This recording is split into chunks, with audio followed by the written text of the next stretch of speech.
Hey everybody! I think I probably first learned about Roy Lichtenstein in college. I had friends who had prints of some of his famous pop art hanging in their dorm rooms. The popular ones were his adaptation of comic book panels into large pieces of fine art. Later on, visiting New York City and the Museum of Modern Art, I got to see a few of the pieces in person. And in the April of this year, we all got a chance to enjoy his work, in the form of postage stamps. So maybe the 2 square inches of a postage stamp aren't the ideal way to enjoy a piece of art, but artists and their works are common choices for postage. Just looking at this year's releases, in May we got a stamp honoring author and illustrator Tommy DePaola. We also see less traditional forms of art celebrated, like March's skateboard art sheet, and this 20 stamp set due out in August, featuring the photography of microscopic life. So when did we start featuring art on stamps, and what sort of artists has the Postal Service decided to honor? Let's dig in.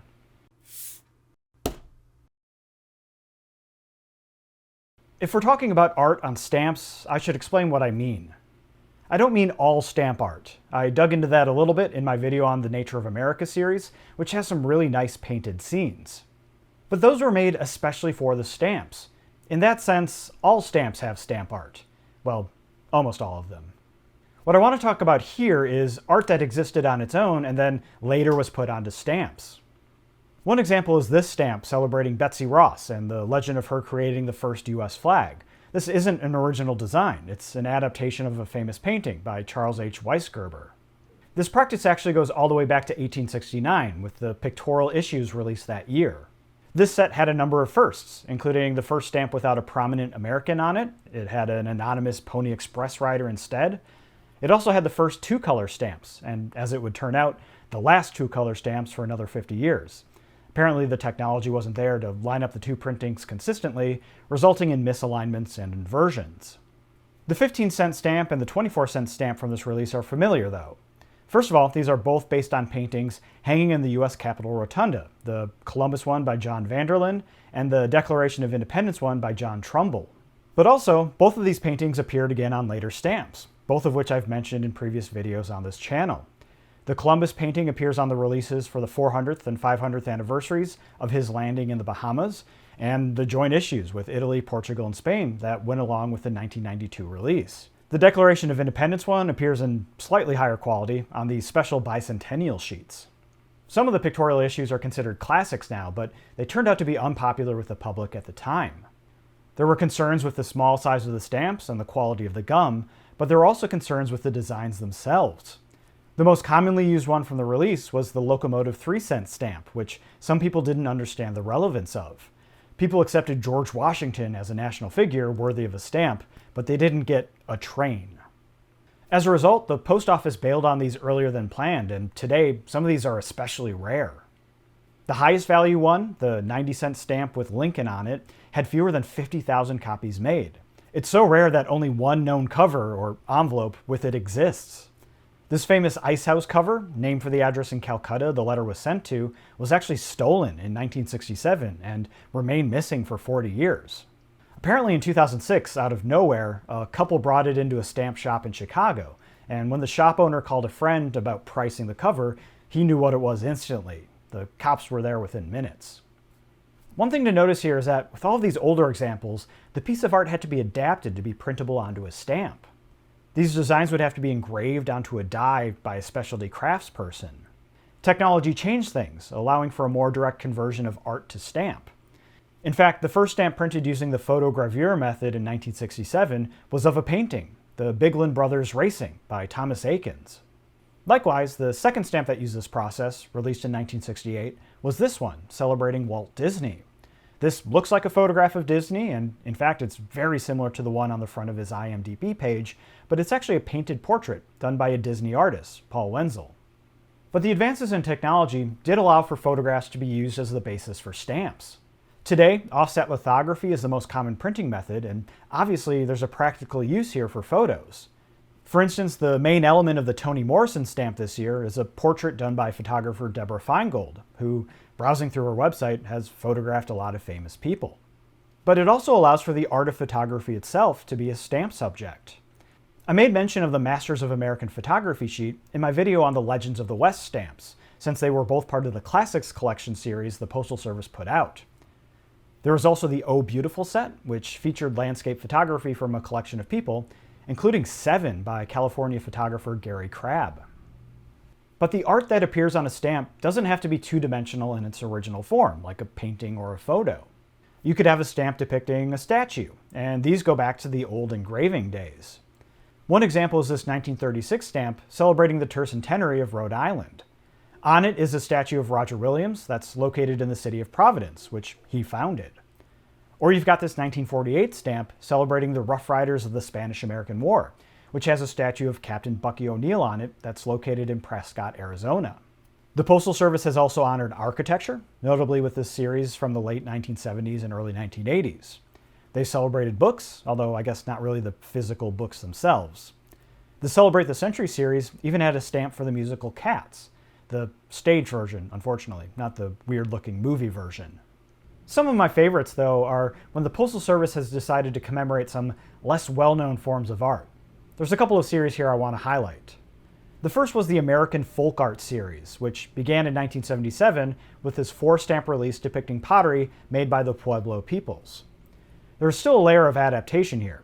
These are paintings of the pottery rather than direct photographs, but they are much more true to reality than the old engraving days. The series continued on for almost 20 years. The next featured designs from a late 19th century quilt done by an unknown New York City resident. This basket style was apparently not uncommon, although all of the patterns come from a single specific quilt.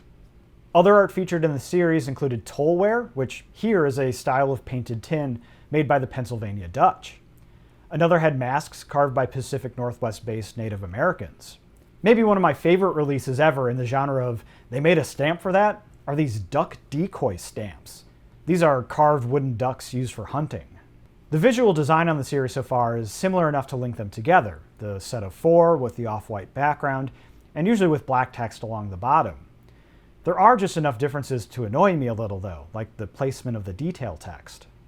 They got off track a bit visually with this lace-making set, which doesn't look like anything else in the series. And weirdly, 2 of the 3 final releases each celebrated carousel art, this 1988 set called Carousel Animals, and this 1995 set called Carousel Horses. Someone at the Citizen Stamp Advisory Committee must have been working through some childhood memories. I mean, what adult cares about carousels that much? In 2001, we got the start of the American Treasures series. In an interview, the Postal Service's manager of stamp development, Terrence McCaffrey, admitted the similarities with the American Folk Art series, but it wasn't a direct continuation. These were self-adhesive stamps and wouldn't always be 4-stamp setenents. Also, McCaffrey said that this new series was inspired in part by the popular success of the Georgia O'Keeffe stamp in 1996, and it would allow for paintings in addition to artistic objects. And in fact, most of the stamp subjects in the series were painters. We got this one honoring noted bird drawer John James Audubon. Mary Cassatt had 4 of her paintings featured in 2003. Martin Johnson Head, Albert Bierstadt, Winslow Homer, and Edward Hopper each had nice, calming paintings included. Really, the secondary theme of this series was just chill American art, a nice summer day in the countryside. The exception seems to be this more modern-style painting by William H. Johnson, but even then, it's a nice vase of flowers. The series wasn't all paintings, though. There was also the stained glass of Louis Comfort Tiffany on this 2007 stamp, and there were 3 more sets of quilt and blanket stamps to go along with a couple that were part of the American Folk Art series. The first was actually the first of the series, this set celebrating Amish quilts. These are quilts that exemplify the Lancaster County, Pennsylvania style, but they were actually held at the Foundation for Deep Ecology in California. If that seems like a weird place for Amish quilts, it turns out that the guy who founded the clothing companies North Face and Esprit, Doug Tompkins, was really into collecting Amish quilts and also really into conservation. In 2005, we got this set of 4 stamps featuring Rio Grande blankets, made in New Mexico in the 19th century by Hispanic weavers. The last set I'll mention is by far the largest from the series, these 10 stamps celebrating Gee's Bend quilts.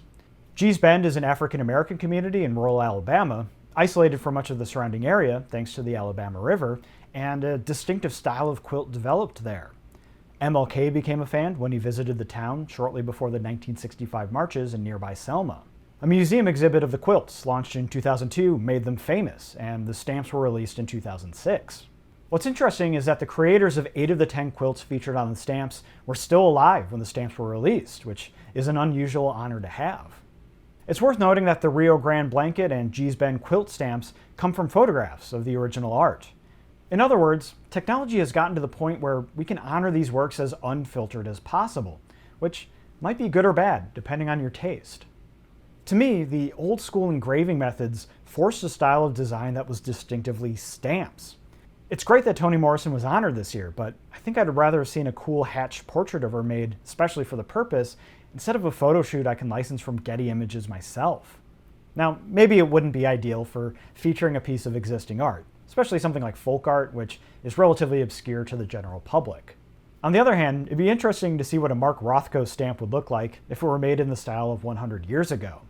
Going back to the introduction, Roy Lichtenstein's most famous works adapted popular mass art into the world of fine art, so maybe he would have appreciated another adaptation of his work, from fine art to engraved stamp art.